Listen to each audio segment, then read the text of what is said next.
plates in hand.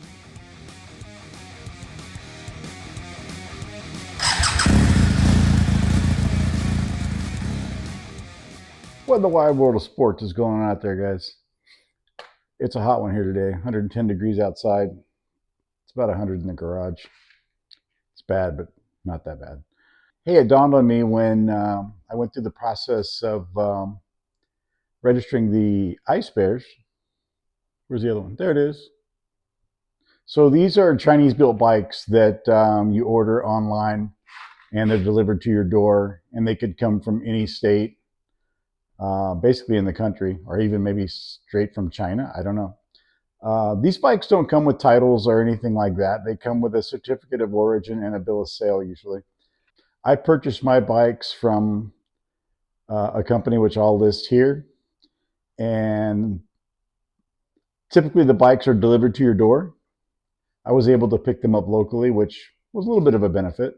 You assemble them once they're delivered, and then about 3 to 4, 5 business days later, I received, or you should receive, a package or an envelope with the certificate of origin and a bill of sale. Those are the two things you're going to need if you're in Southern California. Register these bikes, maybe plate them and get your title and registration, and that way you can, get them on your insurance and all that good stuff so that they're actually street legal in California. So while I was doing all this, I thought, I had a bunch of questions. No one seemed to know the answer. So why not make a video and go through the process of what I did, right? Let's take a look at some bike samples here. All right, as mentioned, the little ice bears now have plates. They're street legal. They have insurance. They're good to go. We can go ripping around the neighborhood. The process to get these plated and titled and all that good stuff is a little different because, like I said in the opening statement, they're basically mail order or internet ordered Chinese motorcycles that come from another state in a crate, and it's your responsibility to assemble them and do all the paperwork to get them registered. So in California anyway, in the case of a new bike, these two are new, you pay all those fees to the dealer, right?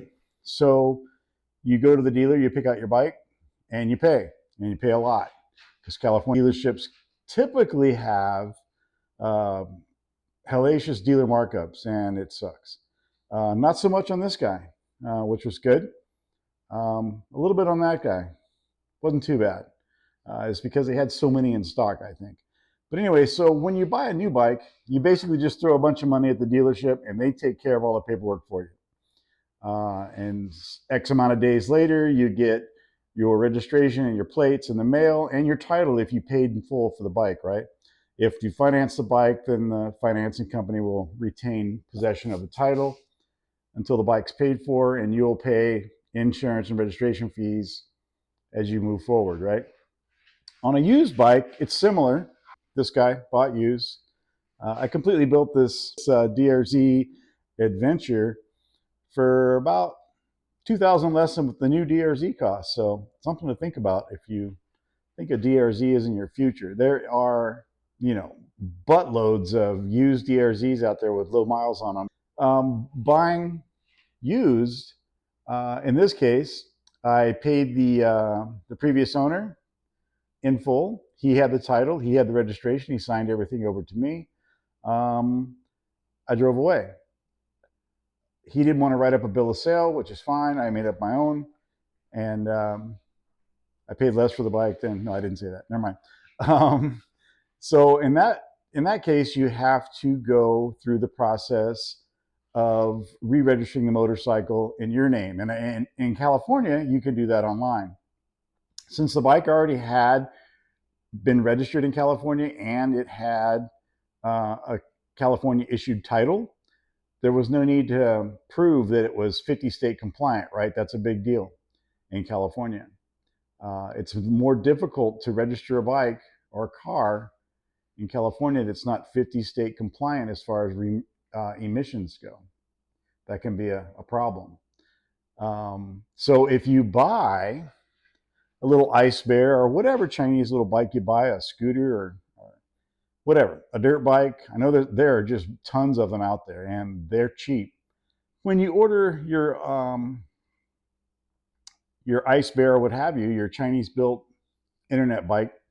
It's going to come to you, like I said, and a couple days later you should get a manufacturer of origin and hopefully a bill of sale for how much you paid. And what I did to save a bunch of time is I went to the California DMV. Well, first I wanted to get those documents so I could get or schedule an appointment with the DMV. That's the only way to go in California. Otherwise, you could be sitting there all day long. So to save some time, yeah, I would go to the CaliforniaDMV.org if you are in California, and the things you need to download or fill out online and then print is the application for a registration. And you can walk through there and, serial number and all that. You'll see when you go there. And then print it out. That'll give you a head start once you're down at the DMV. Now, at my DMV, there was a window for kids getting their license, and then there's another driveway for, they called it verification. Now, what that is the bike has to be verified in two ways. It has to be verified in that the certificate of origin has the correct serial numbers, engine and frame, and it has to have the labeling on it that says it's 50 state compliant as far as emissions go. Both the Ice Bears had this. Getting them verified was not really a problem. The one problem I ran into is I had both of these bikes up in the back of the pickup. I don't have a super tall pickup, but it's not short either. And the DMV person is not allowed to get in your pickup or on your trailer. Something to think about if you take these to the DMV to have them verified. So I had to turn the bikes around so he could see the gooseneck there with the VIN here. And then on the other side is the sticker for the 50 state compliance. And I believe the engine serial number stamped underneath there. He was able to see that. And then once that was done, I went in and got in line for my appointment. And he actually hands you the paperwork, right? After he verifies everything, he signs it, does all this stuff. And then you add that to the application for registration that you printed out earlier. Remember, saving yourself some time. And then the bill of sale and the certificate of origin. And then you go stand in line. And when you're up to the window, you tell them what you're doing. You're registering a bike, and you hand them all the paperwork. And 20 minutes later, I'm walking out with plates and temporary registration. It actually went pretty smooth. The whole process, the verification took the longest because the guy not only was doing verifications, he was having to do traffic control, and people are morons. So we were interrupted quite a bit. With people trying to park where they shouldn't, or just getting out of their car and walking away, or I don't know. Like I said, people are strange, especially at the DMV. God, I wouldn't want their job. But yeah, that probably took the longest, right? We were standing out in the sun in the back of the hot truck and doing that, and both sweating balls, and for about an hour, probably 30 to 45 minutes anyway.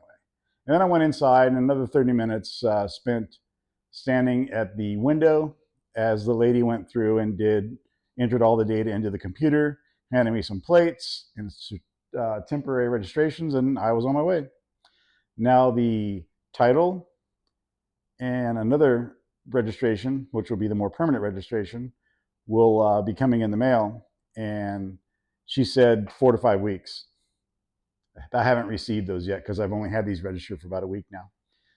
It was a process, but really it went pretty smooth. And I think that was because I did go to the website and get that application for registration, or application for title and registration, filled out prior to going down there. Otherwise, you're going to have to fill that out by hand, and there's a lot of boxes. And writing down VIN numbers sucks. So if you can sit at a computer and do that and cut and paste, man, do that. Save yourself some time, some heartache, and save them some time, because you have a nice printed form that they can just go by and enter that data into their computer, and then they take your forms and documentation, and they send it to, I'm guessing, Sacramento. I don't know where the DMV headquarters for California is, but so that's what I did. And by getting an appointment and filling out the paperwork online and printing it and taking it with me, I believe I saved a lot of time. And It still was probably, an hour and a half, hour and 45 minutes at the DMV, which seems like a lot of time, but in the scope of things for 2 bikes, that wasn't too bad. Being shorter, would it have been better? Well, absolutely, right? But could it have been longer? Yeah, it could have been a lot longer, because there were people there that had been there way longer than me, because they were there probably 30, 40, an hour before I even walked in, and they were still there waiting when I walked out. So get yourself an appointment if you're in California. Remember, this only applies to California, uh, although your state could be similar. Your DMV's website, has the capability of allowing you to download forms, and I would do that. Just save yourself some time. But so yeah, registering Chinese made or any type of made out of state motorcycle or scooter, as long as it's 50 state legal in California, is not that difficult. It can be done. And there's the proof right there. Anyway, I just wanted to share that information in case someone out there needed um, needed that info and was in the or they are in the same boat that I was in 2 or 3 weeks ago. Catch you guys later.